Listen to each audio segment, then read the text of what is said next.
बोलो जयकारा। बोलो मेरे श्री गुरु महाराज की जय। श्री सद्गुरुदेव भगवान की जय। श्री परमहंस दयाल जी महाराज की जय। श्री नंगली निवासी भगवान की जय। श्री अद्वैतानंद सच्चिदानंद प्रकाश।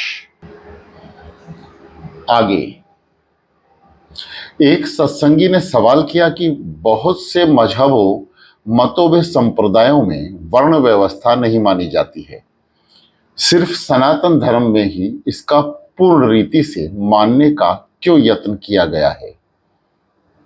श्री महाराज जी ने फरमाया, आप गौर से सनातन धर्म के शास्त्रों को पढ़िए, तब आपको पता लगेगा कि आध्यात्मिक, अधिभौतिक और अधिवैदिक तीनों प्रकार के जीवन का देश, काल, पात्र का लिहाज रखते हुए सबका सबका सिलसिले से वर्णन किया है। और बहुत से मजहबों और मतों में तो किसी न किसी रूप में वर्णन व्यवस्था है ही। जो महात्मा या उनके अनुयायी नया मत चलाना चाहते हैं, वह गिनती बढ़ाने के लिए ऊंच नीच, छोटे बड़े, अधिकारी अनधिकारी सबकी भर्ती कर लेते हैं। कुछ समय पश्चात सब छटाई होती है, तब किसी न किसी रूप में वर्णन व्यवस्था स्थापित हो जाती है। जैसे ईसाइयों में पादरी, जंगी में अफसर, सौदागर में मजदूर, इस्लाम में सैयद, पठान, शेख, कुंजड़े, कसाई, लाल, बेगी आदि। आगे एक सत्संगी ने जिक्र किया कि फला सत्संगी को बहुत ही कम तनख्वाह मिलती है, फिर भी अपने घर का कुल खर्च अच्छी तरह चलाते हैं। सत्संग के चंदे में सबसे ज्यादा उनकी रकम होती है। किसी से मांगते या उधार रिश्वत लेते भी नहीं सुना। श्री महाराज जी ने फरमाया कि उनको 35 माहवार तनख्वाह मिलती है। उसमें से 5 फंड के, 1 आना रसीद टिकट, 6 किराए मकान के, 3 एक बेवा चाची को, 2 एक अंधी दादी को, 2 आना मनी ऑर्डर कमीशन, कुल 16 काटकर 18, 13 या 16 बचते हैं। कभी कभी अपनी माताजी के दान पुण्य के लिए 7 मनी ऑर्डर भेजते हैं, तो सिर्फ 11 बचते हैं। इसी में मियाँ बीवी 2 का खर्च चलता है। इसमें से कुछ ना कुछ निकाल कर सत्संग का चंदा अदा करते हैं। सुबह वक्त से 10 मिनट पहले दफ्तर पहुंच जाते हैं। शाम को घंटा 2 घंटा ज्यादा काम करते हैं। हकीम इतना मेहरबान है कि ठेकेदारों से कहता रहता है कि हमारे बाबू को खुश किया करो, और ठेकेदार उनके घर आकर अच्छी रकमें पेश करते हैं, जिनको वे शुक्रिया के साथ लेने से इनकार कर देते हैं और पूछते हैं कि मैंने आपके बिल का रुपया खजाने से मंगवाने और आपको देने में कभी रुकावट या देरी की हो तो उसे दूर करने के लिए मुझे कुछ दो। जब आपको समय पर रुपया मिल जाता है तो फिजूल खर्च क्यों करते हो। यह सुनकर उपस्थित सत्संगी दंग रह गए और पूछा कि ये काम कैसे चल रहा है। श्री महाराज जी ने फरमाया कि उनके यहाँ कोई नौकर या नौकरानी भी नहीं है। घर के काम सब अपनी धर्मपत्नी कर लेती है। कपड़े आदि से भी सी लेती है। बाहर बाजार से सब काम वे खुद कर लेती है। पानी के लिए घर में कुआं है। काम यूं ही चल रहा है कि उनकी कमाई में बरकत है और वे इसमें खुश व राजी रजा हैं। आगे एक रोज इतिहास का जिक्र होने लगा। किसी ने कहा, बिल्कुल गप्पे हैं। जिसका इतिहास लिखा जाता है उसकी बहुत बड़ाई होती है। श्री महाराज जी से राय पूछी गई। उन्होंने फरमाया कि अत्युक्त ना होने तो इतिहास बड़े काम की चीज है।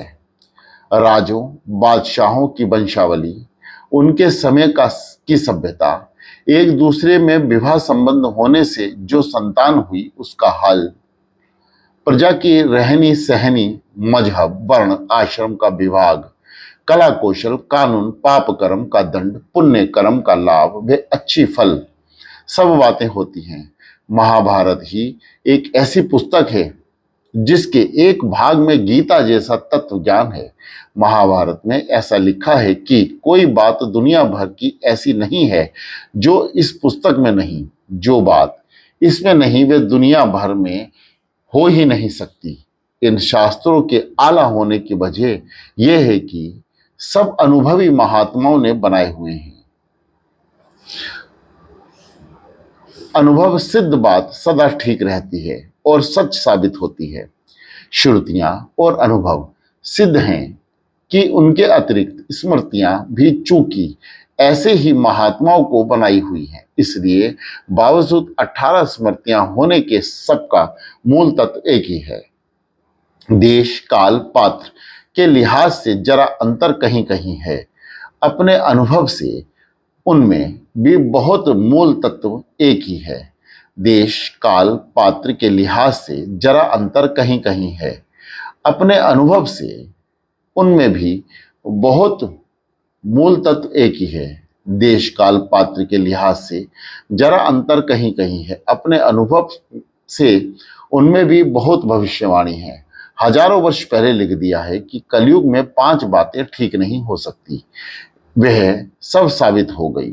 आजकल एक शास्त्र बुद्धिमान मनुष्यों के लिखे हुए हैं, फिर भी बुद्धि इंद्रियां ही हैं।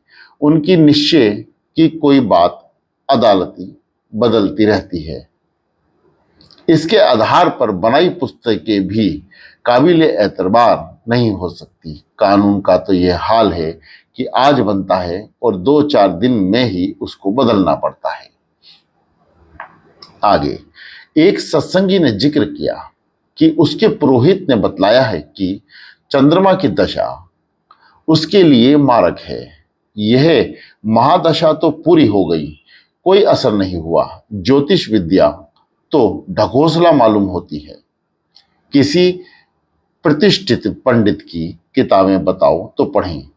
एक सेवक ने कहा कि यह जरूरी नहीं है कि महादशा ही मारक हो। हर दशा बतौर पहला अंतर, दूसरा प्रयंतर, तीसरा सूक्ष्म, चौथा प्राण होकर बनती है और इन 4 में से किसी में मारक हो सकती है या महादशा कोई और हो उसके ऊपर कहे अंतर आदि में भी जब शुक्र की दशा हो तब वह मारक हो जावे और कोई अन्य दशा प्रबल होकर सहायक होवे तो मारक फल हो नहीं होता। इसलिए ज्योतिष विद्या ढकोसला नहीं है। इसमें गणित बहुत मुहूर्त, 8 घड़ी पल, 9 प्राण, 10 विपल, 11 प्रतिफल आदि। इसमें बड़ी होशियारी, सावधानी और गणना की जरूरत है। जन्म, मरण, यज्ञ, बलिदान, पुण्य, होम आदि धार्मिक कर्म, नक्षत्रों का विचार और आकाश में उनके स्थान और स्थिति का ध्यान रखते हुए और वेद पुराणों के नियमों के अनुसार फल कहा जाता है। ज्योतिष विद्या भी वेद का अंग है। वर्तमान समय में जो शास्त्र ज्योतिष के हैं उसमें से मुख्य ग्रंथ उज्जैन में रहने वाले आदित्यदास ब्राह्मण के पुत्र पंडित बारहमिहार के संग्रह में है। उनका जन्म 500 ईस्वी और शरीरांत 587 ईस्वी में हुआ था। उसके ग्रंथों में एक भाग खगोल विद्या या ज्योतिष पर है और 2 भाग फलित ज्योतिष पर। उसके पहले भाग का नाम पर्णिका सिद्धांत है। उस समय 5 सिद्धांत माने जाते थे: पोलिसा, रोमिका, वशिष्ठ, पैतामा और सूर्य। अब सिर्फ सूर्य सिद्धांत के असूलों पर काम चल रहा है। महीने ही 4 प्रकार से माने जाते हैं। पहला, पृथ्वी की चाल से अर्थात जितने समय में पृथ्वी का एक चक्कर पूरा होता है। दूसरा, चंद्रमा की चाल। तीसरा, सूर्य की चाल। चौथा, सायन। अंग्रेजी में तो हिसाब पूरा करने को हर चौथे सवाल फरवरी का 1 दिन बढ़ा देते हैं। बृहस्पति का 60 वर्ष का चक्र होता है। ज्योतिषी को मंद गति, तीव्र गति, उत्तरायण, दक्षिणायन, ग्रह की वक्र आदि सब बातों का ज्ञान होना चाहिए। आगे एक व्यक्ति ने सत्संग में जिक्र किया कि आजकल संसार में पाप की वृद्धि है, इसका क्या ना परिणाम होगा। जिसे देखिए वे कुछ ना कुछ बुना बुनी में लगा है, कोई बुराई पर शीघ्र जम जाता है, इसका क्या कारण है। एक सेवक ने अर्ज किया कि इसके बहुत कारण हैं। पहला, जो कुछ वर्तमान में ही रहा है उसकी जिम्मेदारी मनुष्य अपने ऊपर नहीं लेता। जो मानने को तैयार नहीं है कि वह उसके और संसार के सामूहिक कर्मों का फल है, बल्कि जरा भी दोष किसी में नजर आता है तो लोग उस व्यक्ति को सुधारने की चिंता नहीं करते, बल्कि उसको सोसाइटी से धक्का देकर निकालने की कोशिश करते हैं। ऐसे निकले हुए ने अपना जत्था बना लिया था और स्वाभाविक रीति से अपनी रक्षा की निमित्त ऐसे यत्न करते हैं जिससे शांत जीवन को धक्का लगता है और उसमें बाधा बेरुकावट पैदा होती है। दूसरा, जितने सोसाइटी सभा और संघ प्रचारक हैं वे सब स्वार्थवश अपना लाभ और दूसरे को हानि पहुंचाने का काम कर रहे हैं। तीसरा, मान बढ़ाई के इच्छुक कभी राज्य से मिलकर प्रजा की हानि करते हैं, कभी प्रजा के तरफदार बनकर राज्य विद्रोह खड़ा करके अशांति फैलाते हैं। चौथा, राजा और बादशाह अपने राज्य को ठीक चला नहीं सकते, फिर भी दूसरे देश के राजा राज्य काजों में अपना पैर घुसेड़ते हैं और बड़े से बड़े राजा भी छोटी छोटी रियासतों को हड़प करने में तुले बैठे हैं। पांचवा, नेता लोग कभी मजदूरों को भड़काकर हालताल करा देते हैं, कभी कारखाने के मालिक से मिलकर अपना उल्लू सीधा करते हैं और मजदूर दल को बताते हैं। छठा, घर घर और गृहस्थी गृहस्थी में हलचल मच रही है। घर घर है रहुशोर, दुखी नर और नारी, राजा करे ना न्याय, प्रजा की है रही ख्वारी। सातवां, हुकुम अपना काम छोड़ दे, जिनके सुपुर्द काम डाले जावेंगे उनकी खूब चांदी होगी, सैकड़ों बल्कि हजारों तक मुकदमे फैसले को जमा हो जावेंगे, पेशकारी की बन जावेगी। ये समय गया जब सेवक अपने स्वामी के चरण पकड़कर बैठ जाता था और आदर से बात पूछता था और उत्तर को बड़ी श्रद्धा से सुनता था, उस पर विचार करता था। सात्विक मनुष्य सत्संग में समय बिताते थे, राजसी बड़े प्रेम से शतरंज, चौपड़, ताश आदि खेलते थे, खूब हंसते थे, खूब खुश होते रहते थे, सैर सपाटा करते और मेले तमाशे देखते थे, तामसी शिकार से दिल बहलाते थे कि चुस्की लगाकर आनंद मनाते थे। अब बताओ, अब तो बताओ, अब तो लाओ रुपया हलाल से, हराम से, पाप से, पुण्य से, चुराने से, जैसे मिले तैसे लो। आप ना खाओ, बच्चों के लिए जोड़कर घर खाओ, घर जाओ। ऐसे अन्न के खाने से बुद्धि भ्रष्ट हो रही है। ऐसी बुद्धि से शुभ कर्म कैसे हो सकते हैं। ऐसी अवस्था देखकर सुकर्मियों की छाती जलती है, मगर करे तो क्या करे, उनकी गिनती ही कितनी है। आगे एक रोज सत्संग में एक व्यक्ति ने का जिक्र चला। वे एक आला हकीम के पेशकार थे, वेतन भी अच्छा था, उससे भी ज्यादा ऊपर की आमदनी थी, लेकिन वे सदा कम आमदनी की शिकायत करते रहते थे और कभी खर्चा पूरा न होने का झींकना रोते थे। खुद पूरे कमजोर थे, मात हाथों से बड़ी सख्ती से काम लेते थे।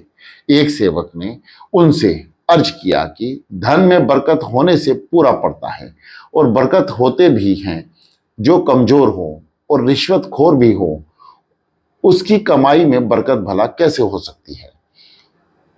आगे एक रोज सत्संग में एक सत्संगी ने कहा कि मुझे ऐसे स्वप्न दिखलाई देते हैं जिसमें भजन या धर्म संबंधी उपदेश करता रहता हूं या लिखता रहता हूं। उससे मुझको ऐसे प्रतीत होता है कि जो कुछ मैं कह रहा हूं या लिख रहा हूं वह बिल्कुल ठीक है और वह ही होना चाहिए। जागृत में आज तक ना तो मैंने खड़े होकर लेक्चर दिया है, ना अखबारों में लेख छपवाए। ये क्या बात है, ऐसा क्यों होता है? एक सेवक ने कहा कि यह तो बहुत अच्छी बात है, जो शुभ विचार आप दिन में करते रहते हैं वे रात में स्वप्न में अपने आप प्रकट होते हैं। उपदेश 3 प्रकार से दिया जाता है। पहला वाणी द्वारा, लेक्चर आदि। दूसरा लेख द्वारा, जैसे अखबार, साप्ताहिक या मानसिक रिसले या पुस्तक लिखकर। तीसरा मानसिक शक्ति द्वारा, बरगस में। देश काल पात्र स्वभाव गुणों आदि के कारण हर मजहब व धर्म में परिवर्तन होते रहते हैं। इसी कारण नए नए फिरके व मत बनते रहते हैं। जो बेकार बातें या रस्मों रिवाज जिस मत में पैदा हो जाते हैं, उनको अपने अपने मजहब से दूर करने के लिए बादशाह, राजा उन मजहबों के पेशावों व शुभ चिंतकों को आज्ञा देते हैं। पंडित, मौलवी, मुल्ला, पादरी, साधु आदि अनावश्यक रस्मों रिवाजों को हटाने व मिटाने या उनकी जगह समय के अनुसार जो जरूरी बातें हैं उनका उपदेश करते रहते हैं। बाज अवतार रसूल व पैगंबरों ने भविष्यवाणी भी कर दी है कि मैं फला नाम से प्रकट होकर उपदेश करूंगा, जैसे हजरत इमाम यहूदी साहब के बारे में लिखा है। गोया एक शरीर में काम नहीं हो सका तो फिर समय पर दूसरा शरीर धारण करके उस काम को करते हैं, जिसके द्वारा ये उपदेश जवानी, लेक्चर व पैगाम आदि के रूप में सुनाए जाते हैं।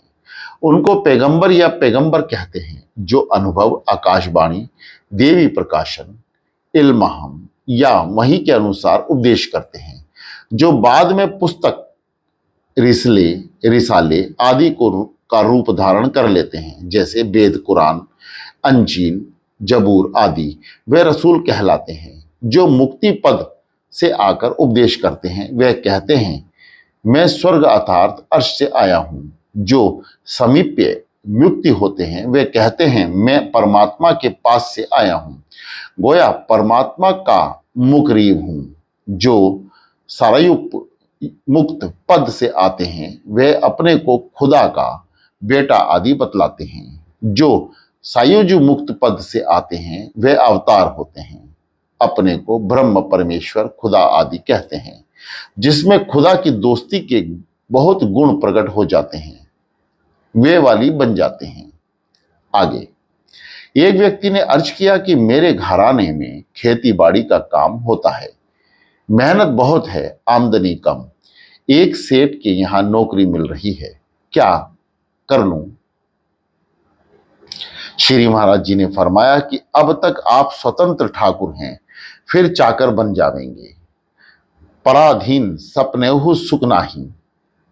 पराधीन मुरेदे समान होते हैं, इधर जाओ, उधर जाओ, बैठो, खड़े हो, ओ बोलो, चुप रहो आदि निरादर पूर्वक बातें कहकर धन से लोलुप धनी सेवकों से अनेक प्रकार की सेवा लेते हैं। सेवक चुप रहे तो स्वामी उसे मूर्ख कहते हैं।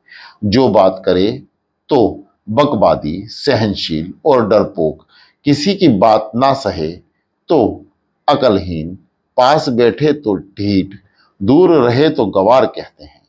सेवा धर्म बड़ा कठिन है। नौकरी हो तो किसी महान पुरुष की करें। बड़े वृक्ष का सहारा लेने से फल ना मिले तो छाया तो जरूर मिलती है। आगे एक सत्संगी ने अपने पुत्र की शिकायत की और दुख से बोला कि ऐसे पुत्र से निपुता भला। श्री महाराज जी ने फरमाया कि आजकल हवा में ऐसी चल रही है, माता पिता की आज्ञाकारी, भक्त, विद्यावान, कमाऊ पुत्र बहुत कम होते हैं। वह उन्हें मिले पूर्व संस्कारों से होता है। शांति से भोगना चाहिए, कहा सुनी करने से कलेश होता है, जो और भी दुख का कारण बन जाता है। अच्छे कामों और अच्छी बातों में जिनका मन न लगे वह पुत्र नहीं पिता का मलमूत्र है। आगे एक रोज इरशाद हुआ कि यौवन, धन, प्रभुता, विवेक, संपत्ति की प्राप्ति में हर्ष नहीं, उसके नाश में दुख ही नहीं, बड़े शास्त्रों में बेता, बहुत बातें जानने वाले, युद्ध में भीरुता नहीं, दुख में घबराहट नहीं, बात के धनी, भागवत भक्त संसार में बहुत कम होते हैं। आगे, एक रोज सत्संग में एक सेवक ने सत्संगियों से कहा कि आपने इतनी भारी तनख्वाह की सरकारी नौकरी से इतनी जल्दी पेंशन क्यों ले ली? आपसे तो सब हकीम बड़े खुश हैं, बिना नंबर तरक्कियां दी हैं। उसने उत्तर दिया कि जितना कष्ट मैंने नौकरी में उठाया, सरकारी काम से दूर देशों को भी जाना पड़ा, अपनी स्वतंत्रता गंवाई, इतना परिश्रम उठाकर तप वे भजन करता तो ना मालूम क्या से क्या हो जाता। फिर भी परमात्मा को धन्यवाद है कि जितना वेतन आखिरी 25 या 30 वर्ष नौकरी करने के पश्चात मिलने की संभावना हो सकती थी, उतनी पेंशन मिल गई। फिर भी समय का लाभ ना उठाता तो घोर मूर्खता थी।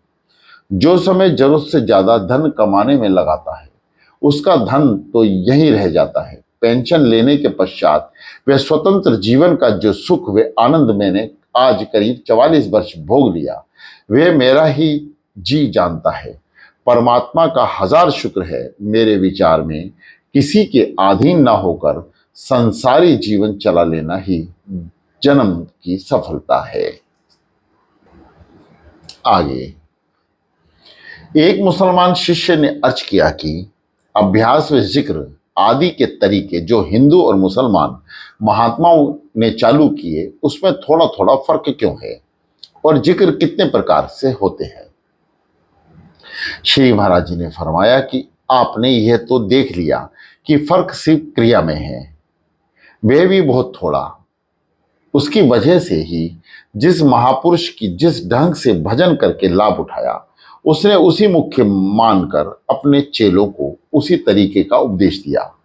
भजन अर्थात स्मरण में कई तरीके हैं। पहला, जिक्र यानी नाम का स्मरण, उसके भी बहुत तरीके हैं। जिक्र जवानी यानी नाम का स्मरण वाणी से, जिक्र कलमी दिल या मन से स्मरण। इसके अनंतर जिक्र जाबरू है, जैसे बुहारी से घर को झाड़ते हैं, वैसे ही अंतर को विषय वासनाओं से साफ करते हैं। जिक्र अतावी वे प्राणायाम ही है, लेकिन बैठकर नहीं बल्कि घुटनों के बल खड़े होकर किया जाता है। दोनों हाथ ऊपर उठाकर अल अल्लाह की अर्ज जबर खूब जोर से दिल पर लगाई जाती है। दोनों हाथ ऊपर को उठाकर फिर घुटनों पर जोर से मारे जाते हैं, जैसे लोहार धन को दोनों हाथ से ऊपर उठाकर जोर से मारता है घन को। आगे, घा जिक्र आरा सांस को उल्टा करके बहुत जोर से अल अल्लाह के सीधे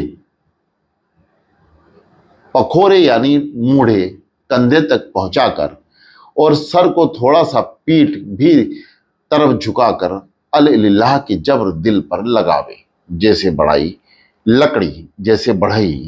लकड़ी चीरते समय आरे को चलाता है और ध्यान किया जाता है कि दिल पर आरा चलाया जा रहा है और मुरादे की तरह प्रकाश के कण यानी रोशनी के जर्रे दिल से निकल रहे हैं। और जैसे बुरादे धरती पर गिरकर फैल जाते हैं, वैसे ही प्रकाश का नूर दिल में और दिल से निकलकर सब संसार को घेर रहा है। इस जिक्र से भोजन कम करना चाहिए, घी दूध मक्खन का सेवन ज्यादा करें, चूंकि इसमें खुश्की बहुत होती है। उसको गुरु के पास रखकर और मुमकिन हो तो उनके सन्मुख बैठकर करें। इसमें जरा भी अंतर पड़ने से पेट पर सूजन आ जाने का भय होता है। आगे, एक सत्संगी ने पूछा कि खाने पीने में किन चीजों का सेवन करना चाहिए और क्या नित्य क्रिया करनी चाहिए जिनमें भजन बन सके और ध्यान हो सके। श्री महाराज जी ने फरमाया कि मसल है, जैसा पीवे पानी वैसी बोले बाणी, जैसा खावे अन्न तैसा होवे मन। मेहनत व नेक कमाई का धन जिसको हके हलाल कहते हैं, और सात्विक भोजन पाओ और शुद्ध जल पियो, वे कम खाओ। बाकी चर्या में ब्रह्मचर्य, कम बोलना, एकांतवास, कम चलना, कम सोना, इन सब बातों में समता होनी चाहिए। और मुस्कुराकर कहा, श्रवण में कर सूक्ष्म अराहू, भादो मत कर रात कराहू, कार्तिक के तू दोनों पाक, के ही जतन कर प्राण राख, दिवाली की दीवारा बार, फिर तू खाइए बारियां चार। एक व्यक्ति ने कहा कि सनातन धर्मी हिंदू तो देवताओं को मानते हैं, आर्य समाजी नहीं मानते। ये देवता क्या काम करते हैं? श्री महाराज जी ने फरमाया कि जो काम राजा के सचिव या मंत्री राज्य में करते हैं, वही काम ब्रह्मा जी के देवता संसार को चलाने के प्रबंध में करते हैं। जो लोग देवताओं से इच्छा और कामना करते हैं, उनको देवताओं की कृपा की आवश्यकता होती है, लेकिन उसका फल किसी न्याय और नियम के अधीन होता है। उनसे मिलकर काम करने से उसका फल अच्छा होता है। मनुष्य ऐसे कर्म करे जिससे देवता को प्रसन्नता हो, जैसे यज्ञ की सुगंध से देवता प्रसन्न होते हैं, आदि आदि। उस सेवा, पूजा, प्रार्थना से मनुष्य को सहायता मिलती है। जैसे मंत्री की सेवा, खुशामद से कार्य सिद्ध होता है। इसका फल अदृश्य है, इसलिए देवताओं को न मानने वाले इस सफलता को संयोग पर अकस्मात कहते हैं। वेदों में जो यज्ञ है, इसी नियम के अधीन है। आगे एक सत्संगी ने प्रश्न किया कि धर्म कैसे और किससे पैदा होता है, कार्य में सफलता कैसे प्राप्त होती है और कर्म में निवृत्ति कैसे होती है। श्री महाराज जी ने फरमाया कि धर्म की उत्पत्ति विष्णु भगवान के ज्ञान अर्थात बुद्धि अंश में मानी गई है। काम के प्रेम अंश में भाग्य बनता है। काम की मूर्ति संसार विषयों की इच्छा से होती है, जिसको अर्थ कहते हैं। ये प्रवृत्ति मार्ग है। जब इंद्रियां अपने विषयों से हट जाती हैं या घृणा करती हैं, जिसको उपरति कहते हैं, और शांत होती जाती हैं, तब मन इन प्रभावों या रसों में से जो उनको इंद्रियों से प्राप्त होते हैं दूर होता जाता है, या मन उसमें फिर जाता है और निश्चल हो जाता है। तब बुद्धि मन से ग्रहण किए हुए संस्कारों से फिरने लगती है, अपना स्वरूप प्रकट होता है या प्रत्यक्ष हो जाता है, और संसारी विषयों में मन को जो दुख होता है उसको त्याग कर वे आनंद का अनुभव करता है। उसको निवृत्ति मार्ग कहते हैं। गोया जीव संसारी यात्रा से अपने निज स्थान को प्रयाण करता है। आगे एक सत्संगी ने प्रश्न किया कि जब जीव 84 लाख योनियों को भोग कर मनुष्य योनि में आता है, फिर उसका जन्म नीच के योनि में क्यों होता है? यह तो सब योनियों का भोग पहले ही भोग चुका है। श्री महाराज जी ने फरमाया कि जब मनुष्य अपने को इतना गिरा देता है कि वह मनुष्य की समता स्तर से नीचे हो जाता है, तब मरण उपरांत उसका पुनर्जन्म उसी योनि में होता है जिसमें वह ठीक काम करने योग्य होता है। आगे एक सत्संगी ने सवाल किया कि मैं जब भजन करता हूं तो मन बहुत ही चंचल हो जाता है, शांत होता ही नहीं, क्या कारण है? श्री महाराज जी ने फरमाया कि मन की चंचलता किसी भी संसारी पदार्थ की प्राप्ति से नहीं मिट सकती। मन की पूर्ण शांति आत्म ध्यान से होती है, और ये बात कुंडलिनी योग के अभ्यास से प्राप्त होती है। आगे एक शख्स ने अर्ज किया कि मैं अक्सर संत महात्माओं के पास जाता रहता हूं, वे अक्सर कुछ ना कुछ उपदेश करते हैं, लेकिन आपके पास कई दफा आया हूं, आपने कभी कुछ नहीं कहा। श्री महाराज जी ने फरमाया कि यहाँ आम सत्संग रोज होता है, उसमें किसी धार्मिक पुस्तक से कथा सुनाई जाती है, उसमें आप शामिल होना चाहें तो रोज आ सकते हैं। हमारे पास आप कितनी दफा तशरीफ लाए, लेकिन कभी कोई सवाल नहीं किया। जो सवाल करता है तो उसकी योग्यता का पता लग जाता है और उसी के अनुसार उपदेश किया जाता है। आपकी कोई शंका हो तो कहिए। वह बोले कि शंका तो बहुत उठती रहती है, लेकिन जब आपके पास आकर बैठता हूं तो कोई शंका नहीं रहती। पूछूं तो क्या पूछूं? आगे एक रोज जिक्र चला कि क्या श्राद्ध करना ठीक है। आर्य समाजी हिंदू होते हुए भी श्राद्ध को नहीं मानते।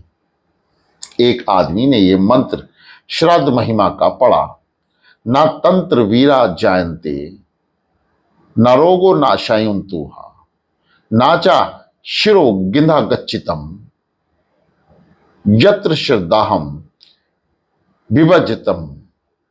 अर्थ, जहां श्राद्ध नहीं किए वहां शूरवीर उत्पन्न होते हैं, ना निरोगी और ना 100 वर्ष की उम्र पाने वाले, और ना ही वहां कल्याण होता है। बोलो जयकारा, बोल मेरे श्री गुरु महाराज की जय।